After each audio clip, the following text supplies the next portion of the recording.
Herkese merhabalar. Kanalıma ve mutfağıma hoş geldiniz. Bugün sizlere Ukrayna mutfağından borş tarifiyle geldim. Borş farklı ülkelerde farklı şekillerde yapılmakta. Ben bugün sizlere Azerbaycan usulü borş yapımını anlatacağım. Sizleri bekletmeden hemen tarife geçiyor ve keyifli seyirler diliyorum.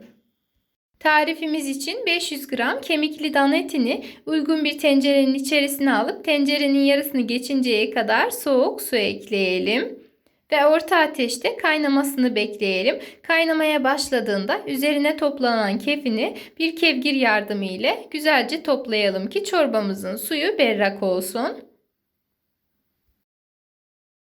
Ve üzerindeki köpüklerin tamamını aldıktan sonra içerisine 2-3 adet defne yaprağı ve 2-3 diş kadar doğranmış sarımsak ekleyip tencerenin kapağını kapatarak orta veya kısık ateşte etin tamamen pişmesini bekleyelim. Et pişene kadar bizse geçelim diğer malzemelerimizi hazırlamaya. Öncelikle lahanamızı alalım. Ben şöyle orta boy bir lahananın 3'te 1'ini kullandım. Ortalama 300-400 gram kadar lahana yeterli olacaktır. Olabildiğince ince bir şekilde doğramanızı tavsiye ederim ki yemeğinizin içerisinde çok fazla iri gözükmesin.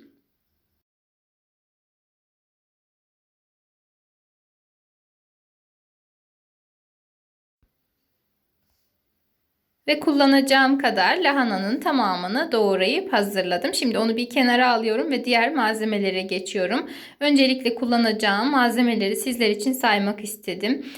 Bir tane domates, 2 tane havuç, 1 adet soğan, 3-4 tane patates, 1 kırmızı biber ve yeşil biber ve 1 tane de şöyle şalgam kullandım. Yani kırmızı pancar da diyebilirsiniz. Öncelikle şöyle patatesleri küp küp olacak şekilde doğruyorum. Bu arada bu yemeği yani ben yemek olarak diyorum çünkü biraz koyu, yani suyu çok fazla olmadan yaparak sulu bir yemek şeklinde tüketmeyi daha çok seviyorum. Sizlere de o şekilde tavsiye ediyorum. Ama eğer yemeğinizi sulu bir şekilde yapıp yani çorba olarak içmek istiyorsanız malzemelerin tamamını çok daha ince bir şekilde doğrayabilirsiniz.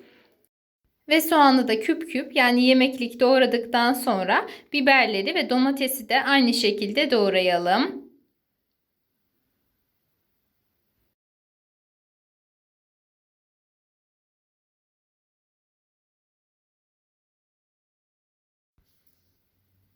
Bu malzemeleri doğradık. Şimdi sona havuç ve kırmızı pancar kaldı. Onları da rendenin iri gözünden geçirelim.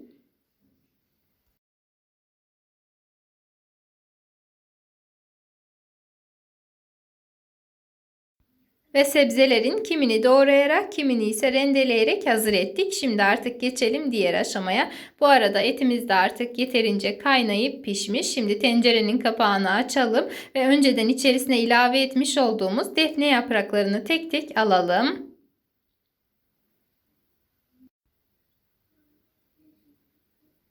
Şimdi öncelikle doğramış olduğumuz patatesleri, daha sonra ise lahanayı azar azar içerisine ilave edelim.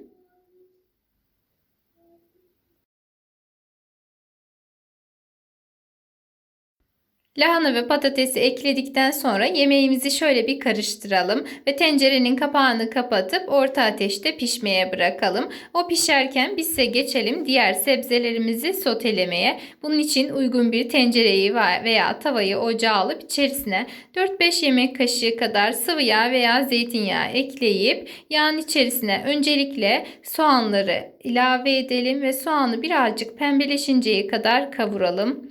Çok fazla karamelize olmasını beklemenize gerek yok. Sadece yumuşaması yeterli. Daha sonra ise biberleri ekleyelim. Biberleri de şöyle bir karıştırdıktan sonra yani hafiften soteledikten sonra içerisine 1 yemek kaşığı kadar biber veya domates salçası ilave edip salçanın çiğ kokusu gidene kadar kavurmaya devam edelim. Salça ile birlikte de kavurduktan sonra doğradığımız domatesleri ekleyelim ve domatesler suyunu salıp tekrardan geri çekene kadar pişirelim. Pişirdikten sonra öncelikle havuçları ekleyelim, sotelemeye devam edelim.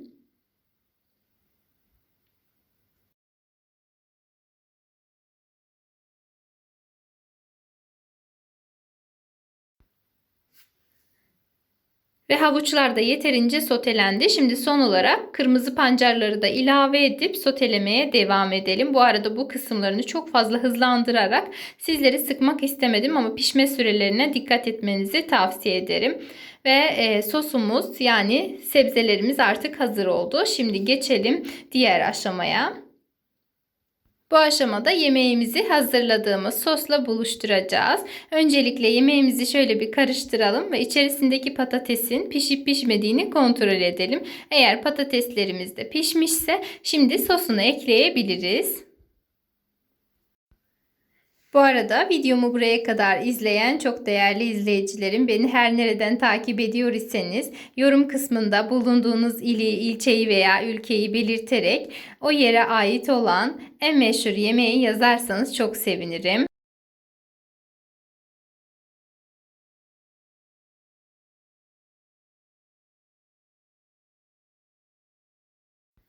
Ve yemeğimizi sosu ile birlikte güzelce karıştırdıktan sonra üzerine damak zevkimize göre tuz ve karabiber ekleyelim. Eğer karabiber sevmiyor iseniz onun yerine kırmızı biber de kullanabilirsiniz.